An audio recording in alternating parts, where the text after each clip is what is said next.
Imagine a fleet sailing under Ryukyu colors through the East China Sea. Not large enough to rule every route, but trained well enough to make pirates, merchants, and greater powers treat these small islands as an armed neutral. Historically, Ryukyu prospered through trade and diplomacy between China, Japan, Korea, and Southeast Asia. But what if a fictional pirate raid near Shuri in 1500 persuaded King Shō Shin to invest in a permanent coastal defense system? This is a speculative timeline. A better defended Ryukyu might gain bargaining power and safer commerce, but it would also inherit high taxes, scarce timber, Japanese pressure, and the impossible task of staying useful to everyone. From the 14th through 16th centuries, the Ryukyu Kingdom was a vital middleman in Asian trade. Ming tributary privileges helped its ships connect China with Japan, Korea, and ports across Southeast Asia. Naha became an entrepot where merchants handled Chinese silk and ceramics, Japanese goods, Southeast Asian spices, dyes, and timber. Its wealth came from relationships and navigation, not from commanding a huge army. Shō Shin strengthened royal administration and sought to limit the independent military power of local lords. The kingdom's survival relied on diplomacy, ritual authority, and commercial usefulness rather than confronting nearby powers head-on. That strategy had a weakness. Ryukyu's island geography made trade possible, but also made its ports, food supplies, and sea lanes vulnerable whenever larger powers or private raiders chose violence. By the late 15th century, the East China Sea carried merchants, smugglers, envoys, and groups now often called woku. These were not one nationality or one organization, but shifting networks that made weakly protected shipping vulnerable. Our divergence begins with a fictional but plausible raid near Tamari in 1500. Damaged storehouses and lost cargo exposed the cost of relying on warning alone, shaking confidence close to the royal center at Shuri. For Shō Shin, the lesson is not that diplomacy has failed. It is that diplomacy needs a credible shield, pilots who know the reefs, watch stations, faster messages, and ships able to escort merchants home. Here is the point where this timeline diverges. A fictional advisor, Akamine Kome, persuades the king to form a coastal defense council, combining royal funds with merchant contributions and island crews, instead of attempting an unaffordable blue water empire. The fictional defense decree of 1501 establishes patrol rotations, signal posts, emergency stores, and a small state fleet. It redirects revenue and labor from other projects, creating immediate winners, losers, and arguments over who pays. The program is costly from the start. Ryukyu has limited timber, limited food surplus, and few crews trained for sustained patrols. Every new escort ship competes with merchant shipping and civil construction for materials and labor. Satsuma watches carefully. A stronger Ryukyuan fleet could complicate the Shimazu domain's ambitions, yet it might also protect commerce the domain wants to influence. Its response is suspicion mixed with calculation. Ming officials see a conditional benefit. Safer Ryukyuan missions and fewer raiders may protect tribute commerce, but Beijing has no reason to underwrite an island kingdom's expensive military experiment. By the 1520s, a small defensive force, called the fictional Crimson Sails, patrols the islands. Its fast, shallow draft vessels make some raids riskier, but they are designed for local defense, not for defeating a major invasion fleet. The patrols help commerce recover, and merchants accept contributions in exchange for escorted passages. But the same system concentrates wealth near Naha, while outer islands question taxes and compulsory service. Satsuma's envoys grow more insistent, seeking privileges in Ryukyuan trade.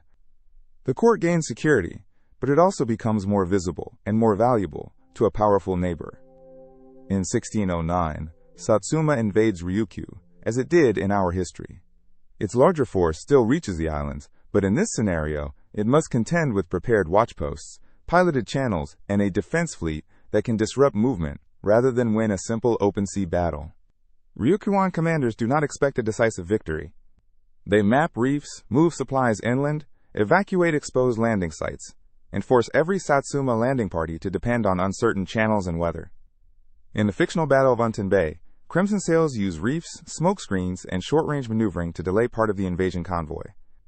The action inflicts delays and damage, not a miraculous destruction of Satsuma's fleet. Satsuma forces still land, and fighting threatens Shuri, But disrupted resupply, dispersed defenses, and the prospect of a long occupation make rapid conquest far less certain than it was in our timeline. After costly weeks, both sides enter talks. This is a fictional outcome. Satsuma decides that indirect influence, tribute, and commercial access are less risky than a prolonged occupation of a defended island chain. The fictional Treaty of Shuri preserves Ryukyu's internal government and local fleet, while granting Satsuma greater annual tribute and specified trading privileges. It is autonomy under pressure, not absolute independence. Ryukyu survives the invasion without being fully absorbed, but the price is permanent vigilance. Its rulers must now satisfy Satsuma, preserve relations with China, and reassure merchants that the islands remain a reliable place to trade. In the decades that follow, this alternate Ryukyu earns the informal fictional name Crossroads Kingdom. It remains useful as a controlled intermediary, linking Chinese tribute trade, Japanese demand, and Southeast Asian goods without bypassing every restriction. European traders appear at the edges of this network, but access is selective and contested. Ryukyu gains information and occasional cargo partnerships. It does not become an unrestricted European free port. Naval innovation follows slowly. Improved hull repair, signal systems, foreign metal fittings, and coastal guns at a few key harbors. These upgrades help deterrence, but depend on fragile supply chains and constant maintenance. By the 18th century, Ryukyu is a recognized minor maritime state.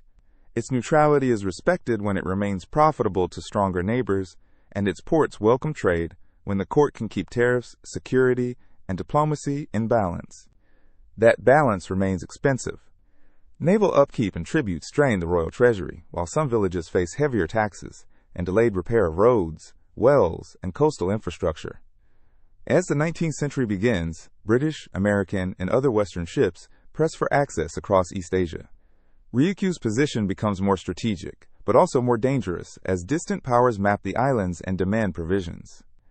In 1853, Commodore Matthew Perry arrives in Ryukyu before continuing toward Japan. In this timeline, he finds coastal pilots, signal stations, and a small prepared patrol force. Not a navy that can defeat the United States, but a government able to bargain from better information. The fictional Naha Agreement grants limited provisions and harbor access under local rules. Ryukyu buys time, but American steam power makes clear that deterrence alone cannot decide its future. After the Meiji Restoration, Japan presses for a clearer political settlement. In this alternate path, Ryukyu keeps a treaty-based autonomy and naval partnership with Japan, though its foreign policy becomes increasingly constrained. Over the later 19th century, this surviving kingdom becomes a buffer rather than a sovereign giant. It influences regional calculations because no side wants its harbors to fall completely into a rival's hands. Its culture changes with the traffic. Ryukyuan arts and language remain central, while ship design, administration, food, and port life absorb Chinese, Japanese, Southeast Asian, and Western influences on Ryukyuan terms.